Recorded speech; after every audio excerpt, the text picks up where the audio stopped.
మీ ఇంట్లో మొదటి కోటీశ్వరుడు మీరే అవ్వాలనుకుంటున్నారా? ఈ ఫైనాన్షియల్ వెబినార్ లో ఇప్పుడే జాయిన్ అవ్వండి. నమస్తే, మీరు చూస్తున్న సుమన్ టీవీ. నేను మీ కీర్తి. మార్చి 13వ తారీఖు కామదహనం, 14వ తారీఖు హోలీ పౌర్ణిమ. మరి ఈ 2 రోజుల విశిష్టత, ప్రాముఖ్యత, ఈ రోజు మనం పాటించవలసిన నియమాల గురించి, ఏం చేయాలి, ఎలా చేయాలి, ఎప్పుడు చేయాలి, ఏంటి ఎలా చేస్తే ఎలాంటి ఫలితం మనకు వస్తుందో తెలియజేయడానికి మనతో పాటు ప్రముఖ ఆస్ట్రాలజర్ బ్రహ్మశ్రీ నందిబట్ల శ్రీహరి శర్మ గురుగారు ఉన్నారు. నమస్తే గురుగారు. వాగర్థ విభ సంపృక్తౌ వాగర్థ ప్రతిపత్తయే జగతః పితరౌ వందే పార్వతీ పరమేశ్వరౌ.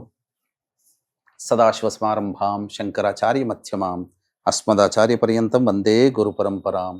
ఆదిత్యాయ చ సోమాయ మంగళాయ బుధాయ చ గురుశుక్ర శనిభ్యశ్చ రాహవే కేతవే నమః.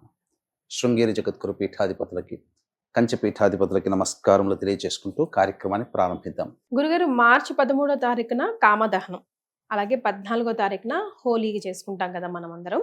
అసలు కామదహనం కారణం ఏంటి, ఎలా చేసుకోవాలి, ఏ సమయంలో చేసుకోవాలి? అంటే నేను విన్నది ఏంటంటే గురుగారు, ఒక రకంగా కామదహనం అంటే సామూహికంగా చేసే యజ్ఞం లాంటిది. అంత పవర్ఫుల్, అంత ఇంపార్టెన్స్, అంత భక్తి శ్రద్ధలతో చేయాలి. ఏదో తాగేసి తినేసి ఇంట్లో ఉన్న పాత వస్తువులు తీసుకొచ్చి అక్కడ పడేసి సమిధలు వేయటంలో కూడా ఒక్కొక్క అర్థం పరమార్థం ఉంది అని విన్నాను. సో వాటన్నిటి గురించి ఎలాగో చేస్తాం గురుగారు, అదేదో మనకు నాలెడ్జ్ తెలుసుకొని ఒక భక్తి శ్రద్ధలతో చేస్తే అసలైనది వస్తుంది కదా. తప్పకుండా. అంటే ఇక్కడ మనం గమనించాల్సింది ఏంటంటే, ముఖ్యంగా పాల్గొన మాసంలో వచ్చేటువంటి పౌర్ణమి మన్మథ పౌర్ణమి, మదన పౌర్ణమి, కాముని పౌర్ణమి అని అంటుంటారు.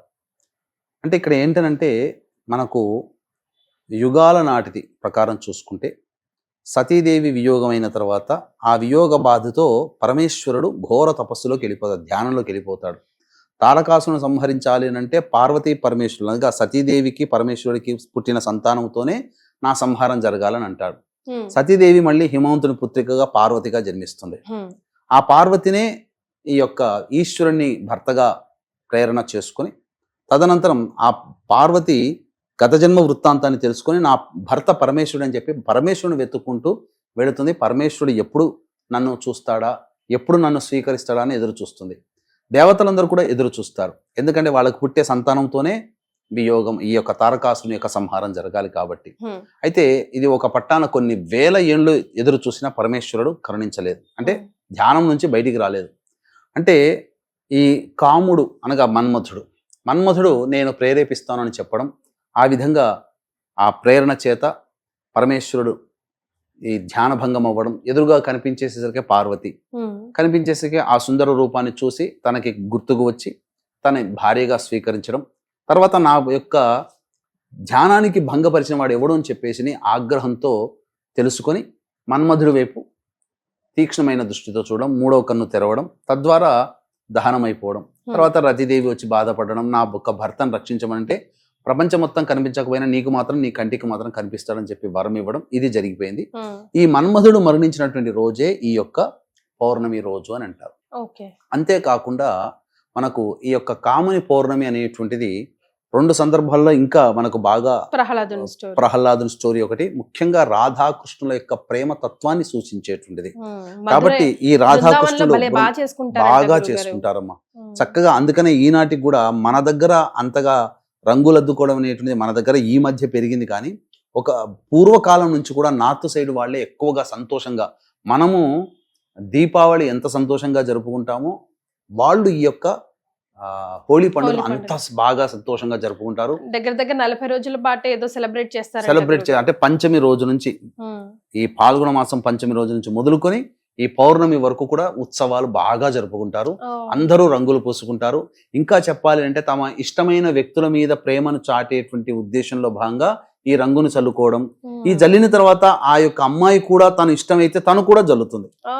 ఈ ఇద్దరిగా అంటే రాధాకృష్ణులు ఒకరికొకరు చల్లుకున్నారు కాబట్టి ఆ విధంగా ప్రేమను అంగీకరించే శుభదినంగా కూడా ప్రేమికులు అనుకున్న వాళ్ళు ప్రేమని వ్యక్తపరచడం కోసం రంగుని చల్లుకుంటారు.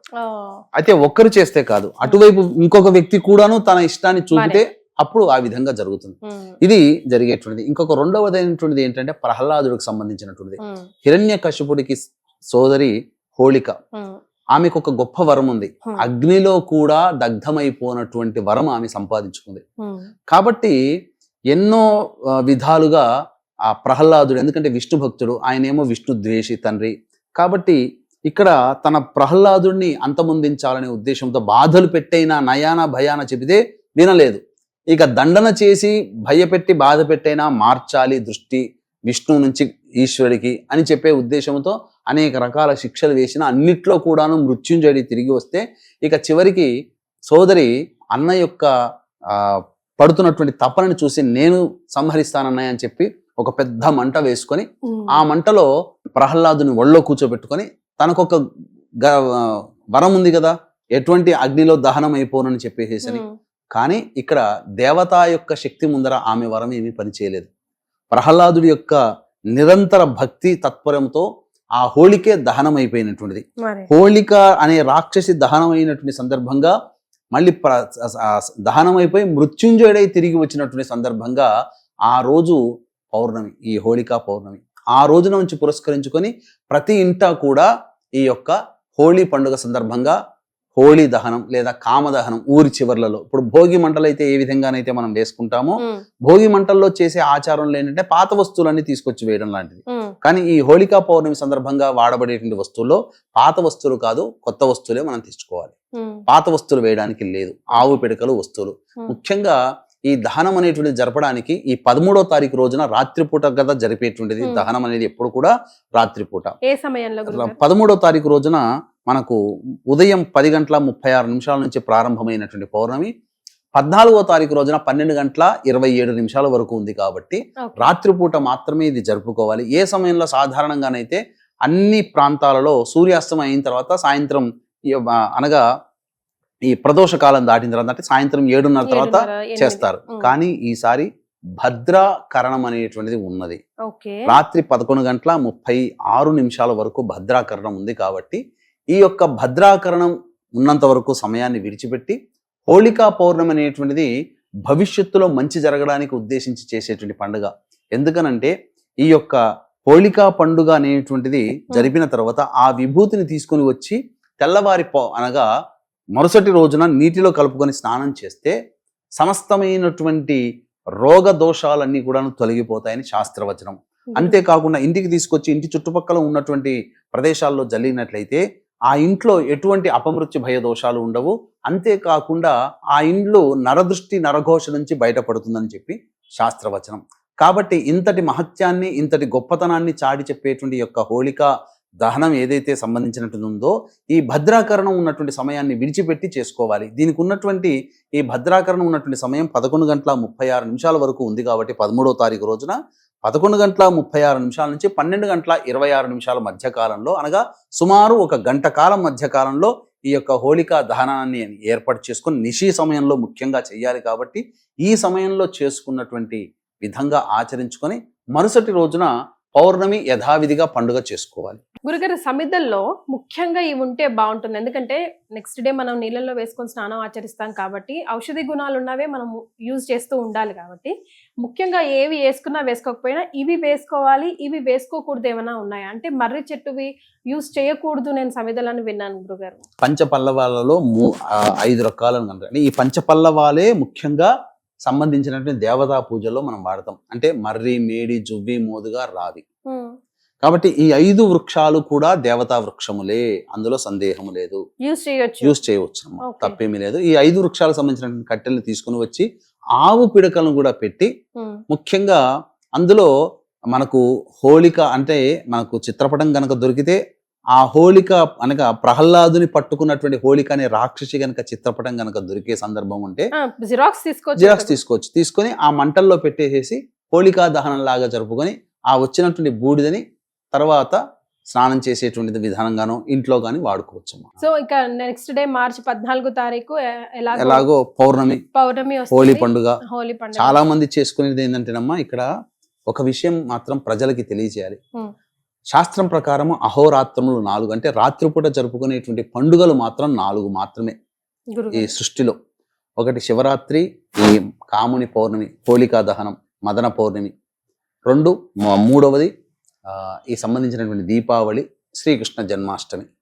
ఇవి 4 మాత్రమే రాత్రిపూట మాత్రమే జరుపుకునేటువంటిది. అయితే శాస్త్ర ప్రకారం ఏం చెప్పబడి ఉందంటే 1000 సూర్యగ్రహణాలు 1000 చంద్రగ్రహణాలు కలిస్తే ఎంతటి ప్రభావవంతమైనటువంటి శక్తివంతమైనటువంటి సమయంగా మారుతుందో ఈ యొక్క రాత్రిపూట జరుపుకునేటువంటి ఈ 4 పండుగలలో అంత ప్రభావం ఉంటుంది. కాబట్టి ఇటువంటి సమయాన్ని ఏదో కేరింతలు సంతోషంగా గడపడం తప్పులేదు, ఎస్ కానీ వీటి సంతోషాన్ని పొంది మనం అంతవరకే చేస్తున్నాం. కానీ దీని తర్వాత శాస్త్ర ప్రకారం చేయాల్సినటువంటి విధి విధానాలు మనం చేయలేకపోతున్నాం. ఎస్ తద్వారా ఇక్కడ మనకు ఈ హోళిక అనేటువంటి ఒక రాక్షసి ద్వారా మనకు అవగతమయ్యేటువంటి ఒక గొప్ప విషయం ఏంటంటే, అందులో మనము పురాణ ప్రకారం హిరణ్యకశిపుడు, ప్రహ్లాదుడు, హోళిక అనేటువంటిది మనం జరుపుకున్నాం.